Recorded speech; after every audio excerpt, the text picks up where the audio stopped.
ओम ब्रह्मानंदं परमसुखदं केवलं ज्ञानमूर्तिं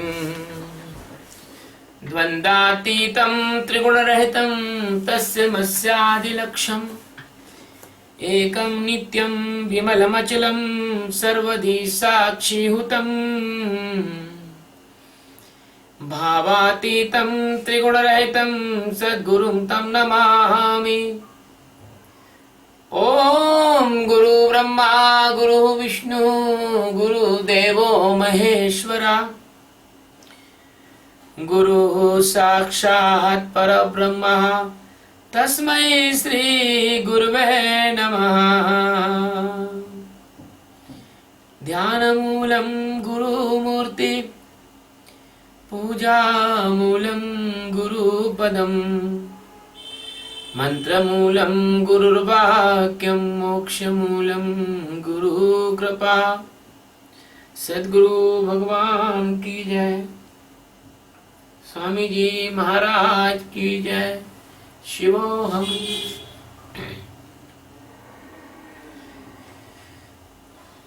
ये अपन गीता के 20वें श्लोक को ले रहे हैं और अध्याय है 9।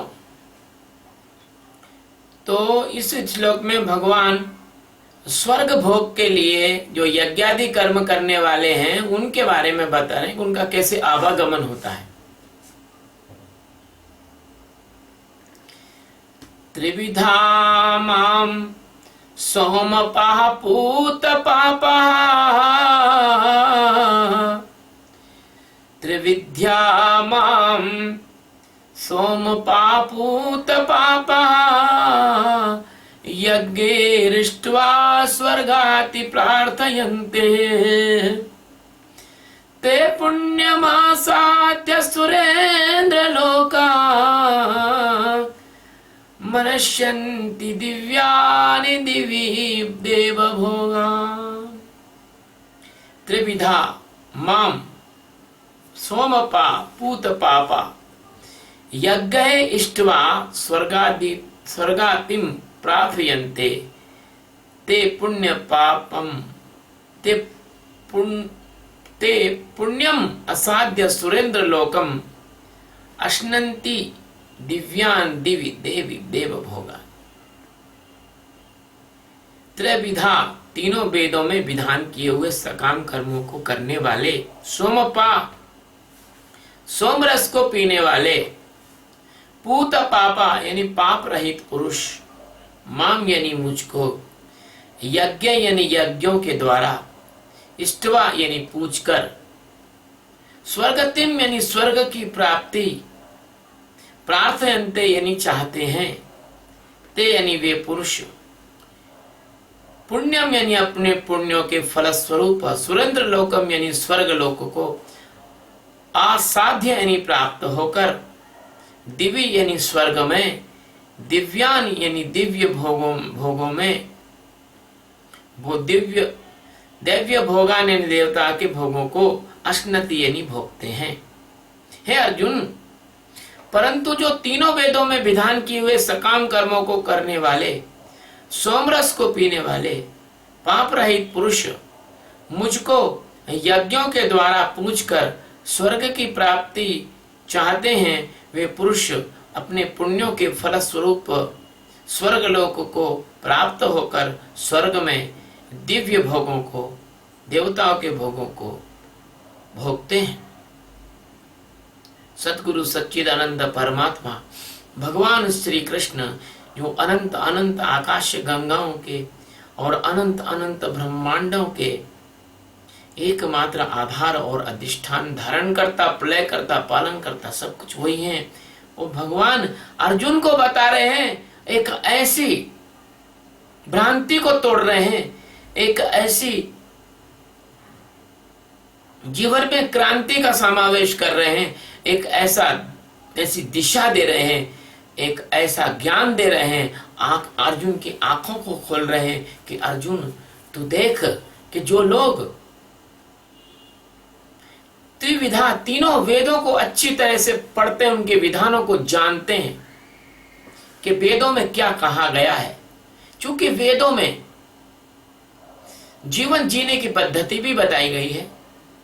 वेदों में जीवन का सच अच्छे ढंग से कैसे जिया जाए यह बताया गया है, लेकिन वेदों में परमात्मा का बोध भी बताया गया है, क्योंकि वेदों की आत्मा तो परमात्मा ही है।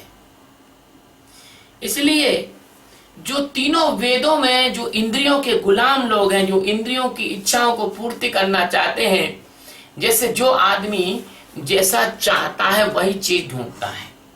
एक बार क्या हुआ कि दो अफीमची और वो चले गए वहां बड़ौदा, गुजरात का एक शहर है बड़ौदा, वहां चले गए। अब उनकी अफीम हो गई खत्म, अफीम खत्म हो गई, अफीम की तरफ लगे उनको खाने की। अफीम कहीं मिले नहीं, नए शहर में कहाँ अफीम मिले, ज्यादा गड़बड़ हो तो पुलिस वाले पकड़ के और ले जाए। तो उन्होंने तरकीब की, एक बहुत बड़ा वो था, ग्राउंड था, बगीचा था। उस बगीचे में एक अफीमची तो आगे खड़ा हो गया और ऐसे ऐसे कर ऐसे पतंग में टुनका मार रहा हो, झटका मार रहा हो पतंग की डोर में, और पीछे एक अफीमची उसके जस्ट पीछे हिचका लगा लेके खड़ा हो गया। ना वह हिचका था, ना वह डोरी थी, ना वह पतंग थी, कुछ भी नहीं था। वो खड़े हो गए। अब लोग निकले तो देखे, हंसे। लेकिन आपको ध्यान होगा कि यदि कोई आदमी शराब पीता है तो वो अतिरिक्त सजगता में जीता है। लोग ऐसे नमस्कार करते हैं, लेकिन शराबी आदमी ऐसे नमस्कार करता है, ऐसे करके। तो वो अफीम बहुत देर तक वो जैसे करे, तो एक आदमी अफीम पीकर आ रहा था, तो वो आगे से निकला तो उसने डोरी यूं पकड़ के नीचे से निकला, वो डोरी को ऊंची करके, तो फट से उनने दौड़ के दोनों ने उसको पकड़ लिया कि भैया तू अफीम दिला दे। तो उसने उसको अफीम दिला दी।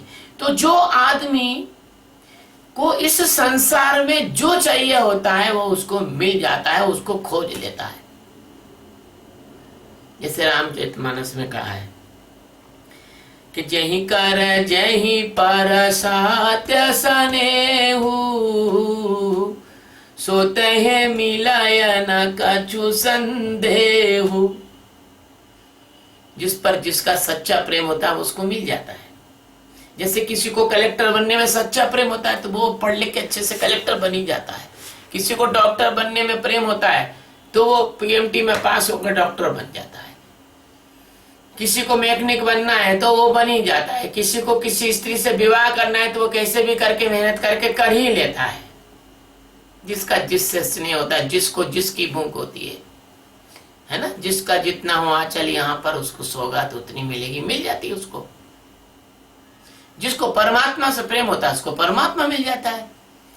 तो भगवान यहाँ कह रहे हैं कि अर्जुन, जो तीनों वेदों का विधान जो है, वेदों में जो लिखा हुआ है, अब वेदों में तो परमाणु बम बनाना भी है, और वेदों में तो हवाई जहाज बनाना भी था, और वेदों में तो सब प्रकार की विद्या, लोहारी सुतारी सभी प्रकार की विद्या वेदों में है। जिसको जो चाहिए वो उठा ले। तो वो क्या करते हैं कि उनमें सकाम कर्मों को करने वाले जो लोग होते हैं, जो जिनको कि ये व्यापार करते हैं भगवान के नाम पर, हनुमान जी के मंदिर पे जाएंगे, हाथ जोड़ेंगे, कहेंगे भगवान मेरी नौकरी लग जाए तो मैं आपको 11 नारियल चढ़ा दूंगा। अब 11 नारियल होते हैं 110 रुपए के, और नौकरी तेरी लग रही है 30,000 रुपए महीने की, तो भगवान को इतने सस्ते में निपटा रहा है। हा? इतने सस्ते में निपटा रहा भगवान को, तो आदमी अपनी चालाकी भगवान के साथ करना भी नहीं छोड़ता। आदमी अपनी चालाकी भगवान से भी करता है। तो ये जो सकाम कर्म करने वाले लोग हैं, ये चालाक लोग हैं। ये वेदों की जो विद्या है जिससे व्यक्ति आत्मज्ञान प्राप्त करके मुक्त हो सकता है, उस विद्या का दुरुपयोग ये कैसे करते हैं, जैसे कि सर्प होता है, उसकी मणि में प्रकाश गुण भी होता है और उसकी मणि में आनंद गुण भी होता है। तो सर्प क्या करता है, मणि को बाहर रख देता है, उसके प्रकाश में कीड़े मकोड़े खाता है। ऐसे वेद जो है मणि है, उसमें परमात्मा को पाने का मार्ग भी है, और उसको उसके प्रकाश में तुम कीड़े मकोड़े भी, ये विषय वासना के कीड़े मकोड़े खा सकते हो। तो ये लोग कीड़े मकोड़े खाने के लिए ये लोग इस प्रकार से ये क्या करते हैं, सोमपा, एक सोमरस की एक बेल आती है। आप अधिकतर जो मूड लोग हैं वो सोमरस को शराब समझते हैं, और लोगों ने तो सोमरस के नाम पर डिस्टिलरी खोल ली, शराब बनाने के कारखाने खोल लिए, बदनाम कर दिया शब्द को। एक सोमलता आती है, सोमलता, उसको कहते हैं सोमलता, उसका जो रस होता है उसको सोमरस बोलते हैं। सोमरस शराब नहीं होती है। तो उस सोमरस को पीने वाले यानी उनका जीवन थोड़ा सौम्य होता है, सौम्य होता है, मतलब ये इसका एक गहरा अर्थ ये भी निकलता है, थोड़ा सौम्यता होती है इनकी। और वो उस सौम्यता में उस मंगल कामना के साथ जीते हैं, प्रेम के साथ जीते हैं, किसी के साथ ऐसा व्यवहार नहीं करते, दिल नहीं दुखाते, भले वो ज्ञानी नहीं है लेकिन अच्छे से जीते हैं वो, तो वो पूत पापा हो जाते। पूत पापा यानी पाप रहित हो जाते हैं। पुण्य पुण्य उनके जीवन में अच्छे ही अच्छे चीज होती है, बुरी चीज उनके जीवन में नहीं होती।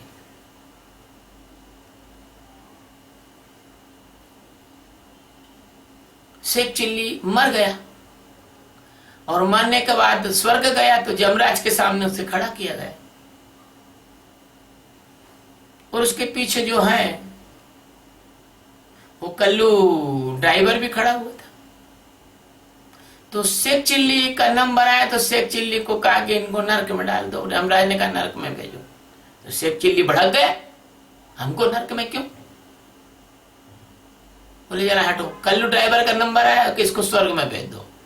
तो शेख चिल्ली और भड़क गया कि हमको नरक में, इसको स्वर्ग में। हमने तो दुनिया भर के यज्ञ किए, हवन किए, सब किया, हमने तीर्थ यात्रा की, सब काम अच्छा किया, और देखो एक भी आदमी हमारा वोटिंग करवा लो नीचे चल के, एक भी आदमी हमारे खिलाफ वोट दे दे तो हम जान जाए। भगवान ने कहा भैया भले तुम्हारे को सभी लोग वोट दे देंगे लेकिन यहाँ तुमको नरक ही मिलेगा। बोले क्यों?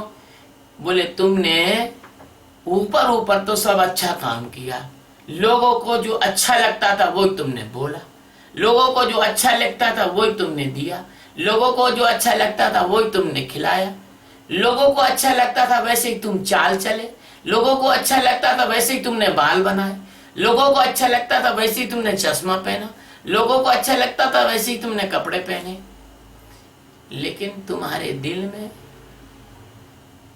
वो पवित्रता नहीं आई जो होना चाहिए। तुम जो है अंदर अंदर से लोगों के प्रति गलत भाव रखते रहे, ऊपर ऊपर से तुम लोगों को खुश करते रहे, लोगों के वोट लेते रहे, लोगों से प्रेम करते रहे, लोगों को बताते रहे, तो तुमने जो दोहरा जीवन जिया है, अंदर तुम तो बहुत खराब आदमी रहे, ऊपर की साइड में तुम बहुत अच्छे आदमी रहे। ऊपर से तो तुमने फर्स्ट क्लास घी लपेट लिया घड़े में, लेकिन अंदर तो तुम्हारे जहर और मल भरा हुआ था, इसलिए तुमने पूरा जीवन बाहर से ठीक जिया लेकिन अंदर से खराब जिया, इसलिए तुम नरक में जाओगे। शेख चिल्ली ने तो कहा कि हाँ यार बात तो सही है, लेकिन अब ये तो बात मैं मान गया आपकी, लेकिन ये कल्लू ड्राइवर है, इसको काहे के लिए स्वर्ग में डाल रहे हो? बोले भाई इसने हमारा बहुत सारा काम किया है, ये गाड़ी अड़ाम धड़ाम चलाता था, खड्डे में कुदाता हुआ टेढ़ी तिरछी करके, और जब इसकी बस में से लोग सीट पे से ऊपर उचक जाते तो चिल्लाते हे राम बचाना, ऐसा ना हो जाए कि ये अभी हम मरी जाए इसकी बस में। तो इसकी बस में जब भी ब्रेक लगाता था धड़ाक से लोगों की खोपड़ी टकराती थी, और ये कहता था अरे भगवान, ये सब लोग भगवान को मुझे याद करते थे तो इसने मेरा ऐसे प्रचार किया। ये तो चुटकुला है, लेकिन वास्तविक बात यह है कि तुम कितना भी यज्ञ कर लो, कितना सोमरस पी लो, कितने पुण्य इकट्ठे कर लो, और भगवान को यज्ञों के द्वारा पूजो, ये सब करने पर भी तुमको अगर स्वर्ग मिलेगा तो स्वर्ग में जाकर तुम भले देवताओं के साथ बैठ जाओगे, भले तुम देवताओं के साथ भोजन कर लोगे, भले तुम देवताओं के साथ अप्सराओं का नृत्य देख लोगे, लेकिन जब ये तुम्हारे पुण्य खत्म हो जाएंगे तो तुम्हारे को नीचे जमीन पर फेंक दिया जाएगा, और फिर तुम्हारी जन्म मरण की श्रृंखला दोबारा शुरू हो जाएगी। जैसे माइकल जैक्सन आया साहब, और माइकल जैक्सन को हाथ मिलाने वाले, माइकल जैक्सन के साथ लंच डिनर करने वाले, माइकल जैक्सन के कार्यक्रम में आगे बैठने वाले और टिकट ले रहे, खरीद रहे और खूब पैसा खर्च करके माइकल जैक्सन का कार्यक्रम तो देख लिया। और माइकल जैक्सन चले गए, वो पैसा उनका गया। इसके बाद में उनको क्या, वो उतने समय का उनने मजा ले लिया, इतने समय का उन्होंने मजा ले लिया।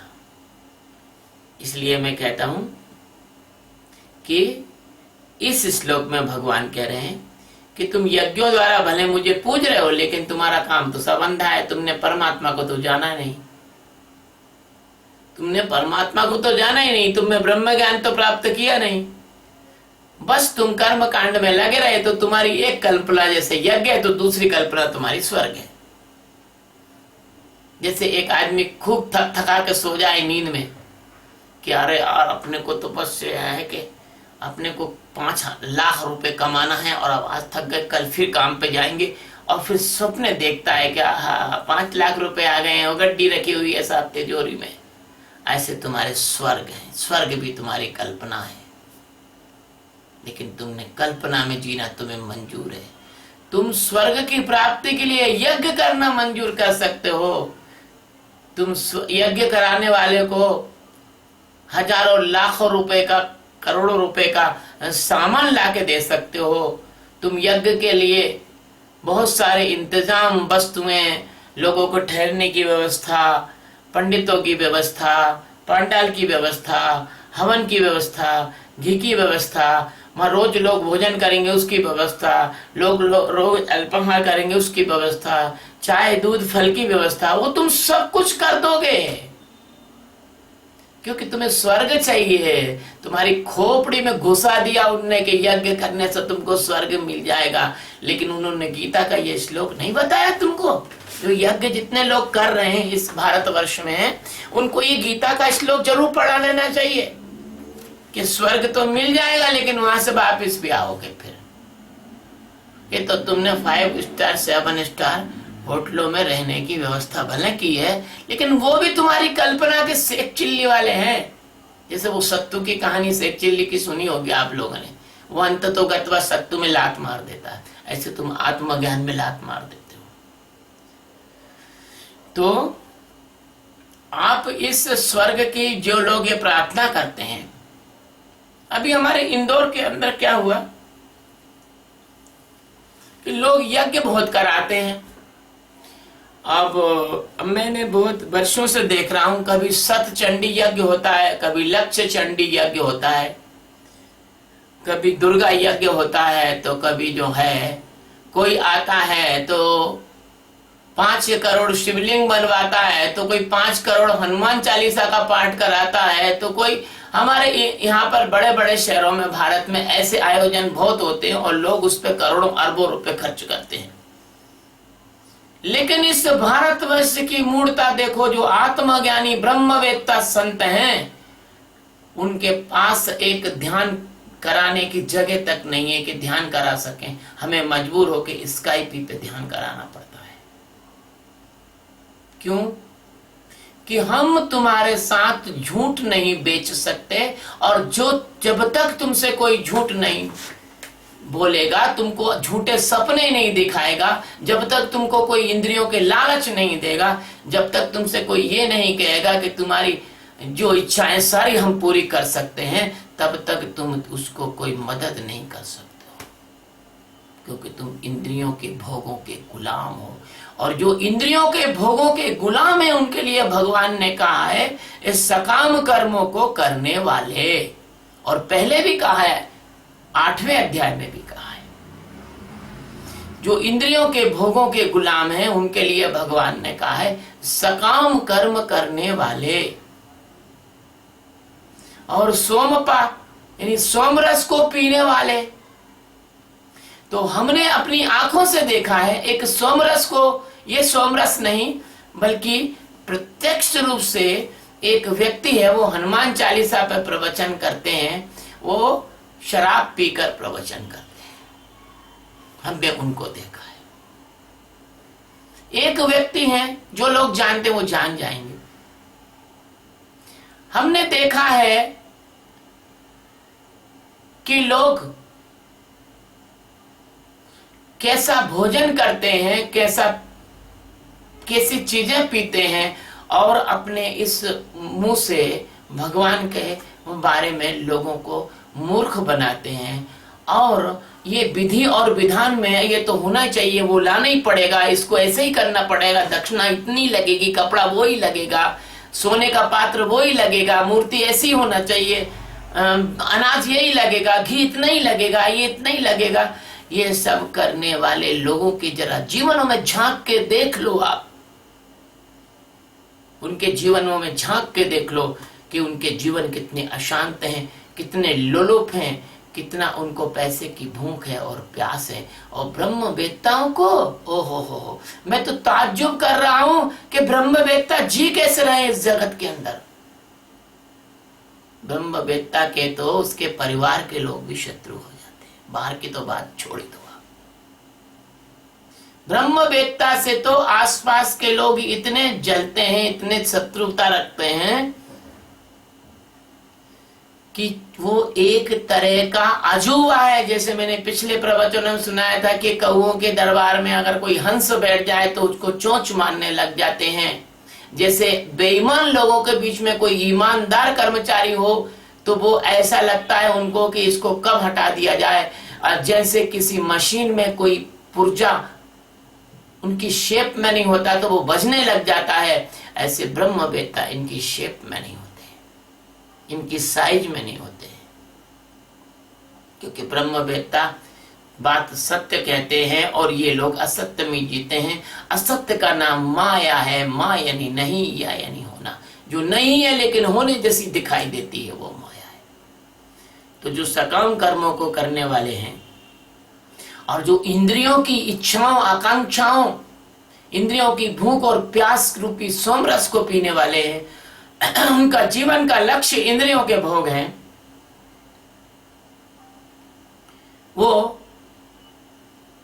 इंद्रियों को, भोगों को चाहने के लिए भले संसार और समाज के द्वारा स्वीकृत जो अच्छे कर्म है, पुण्य है, वो करे।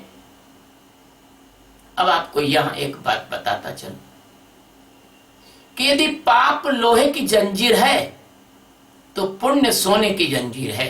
बंधन आपको दोनों में है।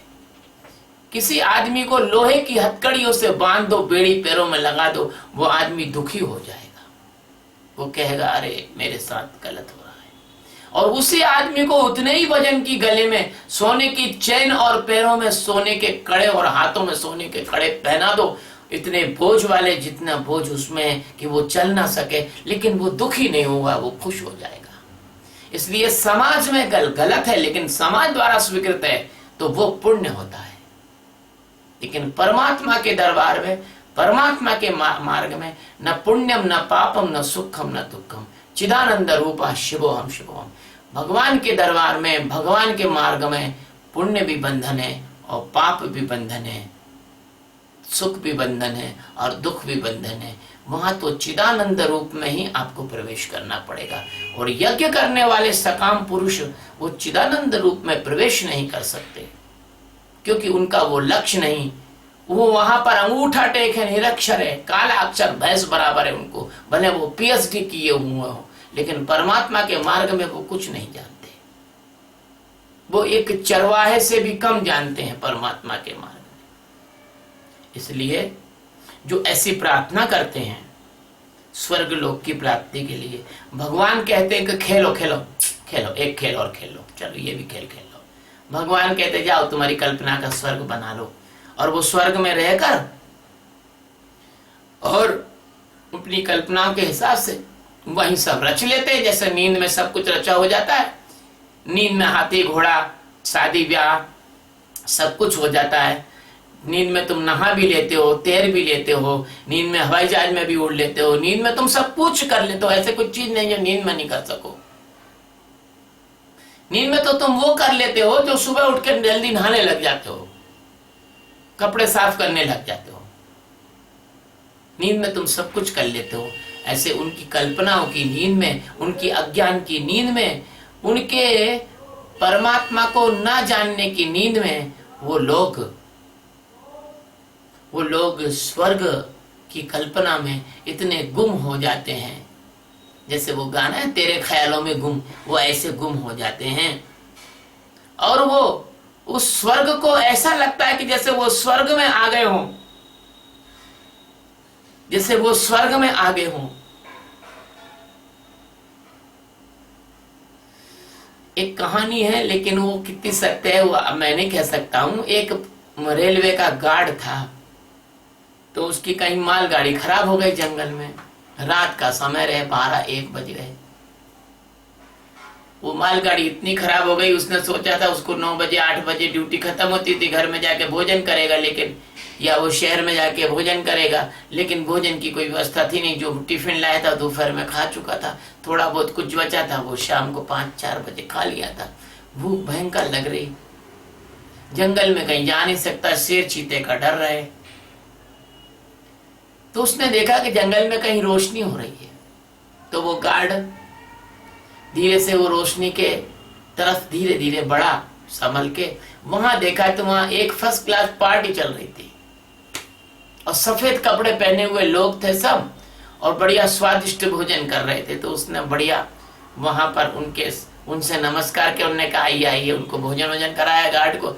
गार्ड ने छक के खाया, पुलाव भी खाया, चटनी भी खाई, पूड़ी भी खाई, सब खाया।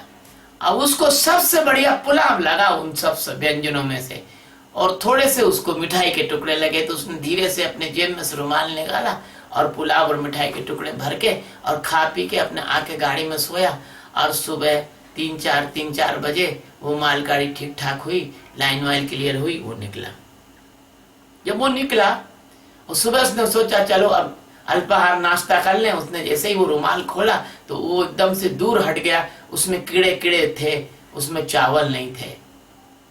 लोग कहते हैं कि वो जिन्नों की ही वो थी, लेकिन हम तो नहीं मानते। लेकिन एक कहानी बता रहा हूं कि कल्पना, आदमी की कल्पना कैसे होती है, कि कल्पना में आदमी को, अगर आदमी को आप हिप्नोटाइज कर दो, आप पत्थर उठा के उसको दोगे ये खाओ मिठाई है, तो उसको मिठाई लगेगी।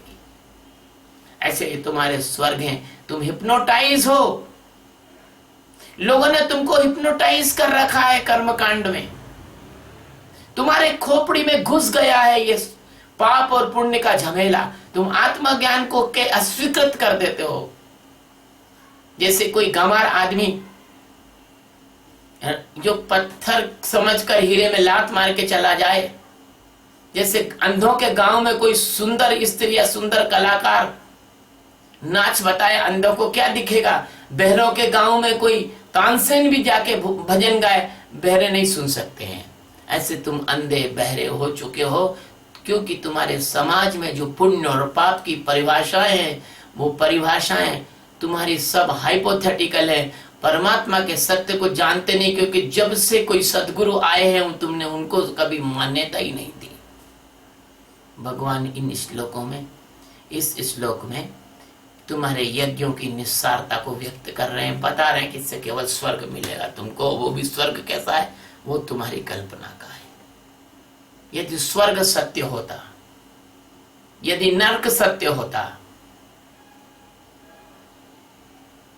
तो जिसको अपन पूर्व जन्मों में भेजते हैं ध्यान के माध्यम से, उसमें से कोई तो बोलता।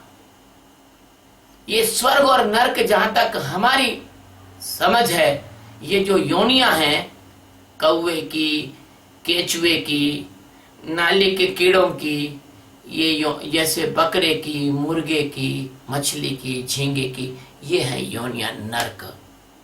क्योंकि इसमें तुम्हें जिंदा जिंदा काटा जाता है, पकाया जाता है, मरने के बाद जब तुम बन जाते हो उसमें चले जाते हो, तो ये है नरक। और स्वर्ग क्या है? स्वर्ग ये है कि संयोग से तुम अच्छे परिवार में तुम्हारा जन्म हो गया, मुंह में चांदी की चम्मच लेके पैदा हो गए, तुम्हें कोई जीवन में पैसा कैसे कमाया जाता है ये तुम्हें पता नहीं है। कुछ परिवारों में कुछ लड़के ऐसे भी हैं जिनको ये पता ही नहीं कि पैसा कैसे कमाया जाता है। वो अपने पिता माता पे हमेशा आलंबित रहना चाहते हैं, और उनके हिसाब से वो स्वर्ग भोग रहे हैं। ये स्वर्ग है और ये नरक है। इस तरह से यदि आप मेरी बात को नहीं भी मानो तो कोई बात नहीं, क्योंकि मुझे तो पता है कि आप नहीं मानोगे, क्योंकि आपके आपके दिमाग में जो समाज की धारणा है, जो सदियों से चला आ रहा है, जो आपके दादा परदादा लक्कड़ दादाओं से चला आ रहा है, वो ही आप मानने वाले हो। मेरे को जो कोई अल्प व्यक्ति, कोई कम 1 2 4 व्यक्ति जो मानेंगे वो वही मानेंगे जिनको परमात्मा को पाने की प्यास है। वो सोचेंगे कि हाँ सदगुरु कह रहे तो सही कह रहे होंगे, नहीं तो सदा सदा से ज्ञानियों की अवहेलना की है समाज ने, और उसी का परिणाम भोग रहा है कि ज्ञानियों की अवहेलना करने से ये समाज अंधा हो गया है। मैं तुम्हारे कर्म कांडों की निंदा नहीं करता, लेकिन मैं तुम्हें यह बताना चाहता हूं कि जो परमात्मा अंदर बैठा है, तो उस अंदर मौजूद परमात्मा को क्यों नहीं जानते हो। एक संत थे, आजकल जरी परेशानी में है, वो संत कहते थे राम राम तू गाए जा, राम प्यारा आएगा, राम प्यारा आएगा। तो मैंने अंदर से सोचा कि राम प्यारा कहीं बाहर से आएगा तो तेरा बाप जो अंदर बैठा है आत्माराम, वो किधर जाएगा? तो कण कण में बसा है, वो कहां जाएगा? इसलिए परमात्मा के सम्यक अर्थ को, आध्यात्म के सम्यक अर्थ को, ज्ञान के सम्यक अर्थ को समझने का प्रयास करो। जो तुम कर रहे हो वो करो, हम उससे मना नहीं करते, लेकिन जो भी कुछ करो वो सजगता से करो, होश से करो, उसको जागरूकता से करो, उसको अवेयरनेस से करो। तुम उसको ऐसे करोगे तो काफी अच्छा हो जाएगा। शेख चिल्ली को सिगरेट पीने की बहुत आदत रहे। वो एक सदगुरु के पास आया, उसने कहा मैं सिगरेट पीता हूं, बोले ठीक है। मैं शराब पीता हूं, बोले ठीक है। मैं गाना सुनने जाता हूं, बोले ठीक है। मैं जुआ खेलता हूं, बोले ठीक है। आप मुझे दीक्षा दोगे? गुरुओं का ऐसा रहता है कि गंगा हुई, गुरु हुए, गौ माता हुई, सूरज का प्रकाश हुआ, ये भेद नहीं करते। सच्चिदानंद भेद रहित नित्य पूर्ण निराकार, वो भेद नहीं करते। देंगे क्यों नहीं देंगे? देंगे, आइए। शेख चिल्ली ने बराबर जल हाथ में लिया, मंत्र किया, संकल्प किया, दीक्षा ले ली। शेख चिल्ली था तो ईमानदार आदमी। सदगुरु ने कहा कुछ भी करो, कोई टेंशन की बात नहीं, लेकिन इतना ध्यान रखना कि जो कुछ करो होश पूर्वक करना। ठीक है। सिगरेट पियो तो सिगरेट का पैकेट खोलो तो देख के खोलना, फिर उसकी चेतावनी भी पढ़ना उसमें जो लिखी है, ठीक है। इसके बाद सिगरेट निकालना, सिगरेट निकाल के होंठ से लगाना, उसको जलाना, उसका जब कष्ट लेना तो धुआं अंदर जाके क्या प्रतिक्रिया करता है, आंखों में कैसा लगता है, दिमाग में कैसा लगता है, गले में कैसा लगता है, फेफड़े में कैसा लगता है, ये सब अंदर से देख कर सिगरेट पीना। ठीक है। उसने ऐसा किया, वो दूसरे दिन आ गया, गुरु के चरणों में गिर गया, भगवान मैं अब सिगरेट पी नहीं सकता। बोले क्यों?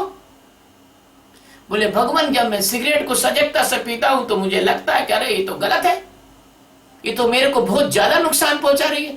जब मैं बेहोशी से पीता था तो मुझे पता नहीं था, जब मैंने सजगता से सिगरेट पी तो मुझे पता लगा कि इसमें तो बदबू आ रही तंबाकू की। जब मैंने अंदर पी तो मुझे लगा कर ये तो जला रही है।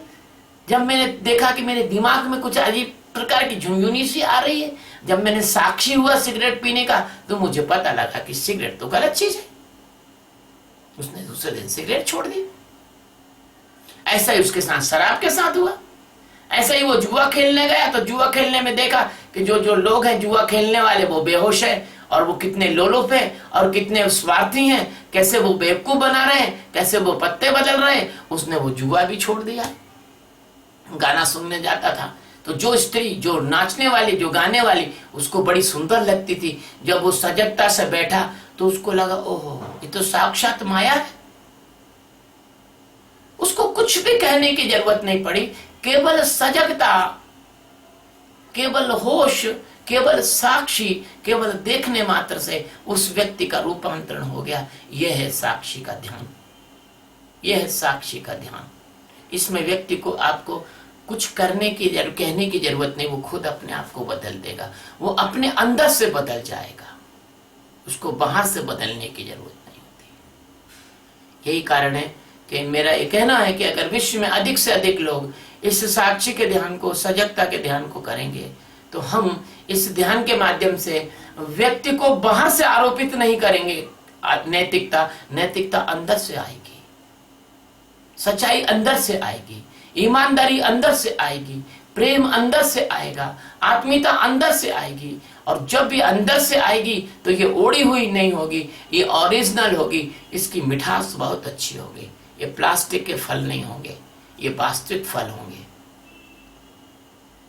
इसलिए मेरा जोर है कि आप इस स्वर्ग और नरक के चक्कर में न पड़कर जो अंदर परमात्मा विराजा है उसके लिए आप साक्षी का ध्यान करें और अपने अंदर एक सजगता का विकास करें, एक होश का विकास करें, होश पूर्वक जीना सीखें। बेहोशी में आपने बहुत जी लिया और बेहोशी के कारण ही आपकी दुर्दशा है। आप जो नहीं करना चाहिए वो बेहोशी में आप कर जाते हैं। आपको जो नहीं बोलना चाहिए वो बेहोशी में आप बोल जाते हैं। आपको जो नहीं खाना चाहिए वो बेहोशी में आप खा जाते हैं। इसलिए अगर इस विश्व से हमको अपराध, अशांति, तनाव, क्लेश, युद्ध इत्यादि समाप्त करने हैं, नेगेटिविटी समाप्त करनी है, तो हमें ध्यान के होश का ही प्रचार करना पड़ेगा। किसी धर्म के द्वारा, किसी धर्मशास्त्र के द्वारा, किसी कर्म कांड के द्वारा ये संभव नहीं होगा। यदि ये संभव होता तो हजारों सालों में हो जाता। ये संभव होता तो लोग 3-3 हजार लोगों को एक साथ AK-47 राइफल से मारते नहीं। ये संभव होता तो स्त्रियां, यजीदी स्त्रियों को बेचा नहीं जाता। ये संभव होता अगर इसके माध्यम से, धर्म के माध्यम से, तो आज तो हजारों वर्ष से और अनेक धर्म इस पृथ्वी पर हैं। लेकिन किसी ने भी उपनिषदों में, वेदांत और वेदों में परमात्मा के वेदांतम वेदम विभुम, वेद नाम ज्ञान का है, उस ज्ञान और उस होश, उस सजगता की तरफ किसी ने ध्यान नहीं दिया। अगर ध्यान दे सकते हो तो इस विश्व का कल्याण हो सकता है। मैं निवेदन करता हूँ, ये प्रवचन YouTube पर अपलोड होते हैं, आप इनको सब्सक्राइब करें और आप इनका प्रचार प्रसार करें। आप किसी भी धर्म के हैं, संप्रदाय के हैं, आप किसी भी देश के हैं, किसी भी जाति के हैं, किसी भी रेस के हैं, काले हैं, गोरे हैं, कैसे भी हैं, आप इस प्रेम के मेरे सरोवर में मैं आपको आमंत्रित करता हूँ। इस अमृत के कुंड में आप डुबकी लगाओ, आप ध्यान करो, आप सजगता का विकास करो। ध्यान से आपका कोई धर्म नहीं बदल जाएगा, ध्यान से आपकी कोई जाति नहीं बदल जाएगी, ध्यान से आपकी कोई राष्ट्रीयता नहीं बदल जाएगी। ध्यान से अगर कुछ बदलेगा तो आपके अंदर का अज्ञान बदलकर ज्ञान का प्रकाश आपके अंदर होगा। ध्यान से अगर कुछ बदलेगा तो आपके अंदर की जो बेहोशी है वो टूटेगी और आपके अंदर का होश जो है वो खड़ा होगा। और जब आपके अंदर का होश खड़ा होगा, जब आप खुद ही जानेंगे कि क्या ठीक है क्या ठीक नहीं है, तो आप ठीक ही करेंगे, ऐसा मेरा विश्वास है। और अगर आप ठीक फिर भी नहीं करेंगे तो इसका मतलब ये हुआ कि आपने ठीक से जाना नहीं कि ठीक क्या है, क्योंकि वो फिर शब्दों से आपने जाना, अंदर से नहीं जाना। शिव शिव।